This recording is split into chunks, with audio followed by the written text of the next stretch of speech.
बातमी बीडची आहे. बीडच्या अर्धमसला गावातील मशिद स्फोटा प्रकरणासंदर्भातली ही बातमी आहे. या प्रकरणी आरोपींवर अखेर बेकायदेशीर कारवाई प्रतिबंध कलमांतर्गत कारवाई करण्यात आलेली आहे. तसंच ईदच्या पूर्वसंध्येला जिलेटिनच्या माध्यमातून या आरोपींनी या मशिदीमध्ये स्फोट घडवून आणला होता.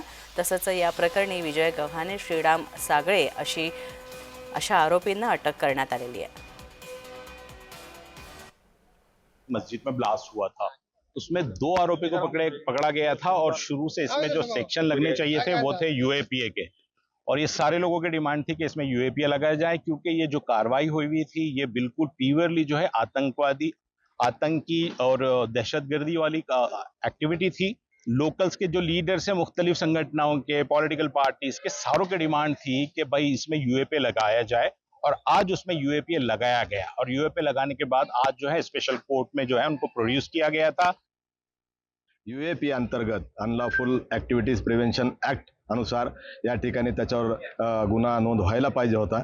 तर त्यावेळेस प्रशासनाने पुढच्या तांत्रिक तपासामध्ये आम्ही हे ऍड करू म्हणून सांगितलं होतं आणि आज देवाच्या कृपेने, अल्लाच्या कृपेने आणि सर्व या ठिकाणी विविध पक्षाचे सर्व पदाधिकारी, विविध सामाजिक संघटनेचे पदाधिकारी, काही पत्रकार मंडळी, सगळे जे या ठिकाणी लोकांनी मेहनत केली त्या मेहनतीला या ठिकाणी फळ आलं आणि आज त्या गुन्हेगारावर यूएपीए अंतर्गत या ठिकाणी गुन्हा दाखल झालेला आहे।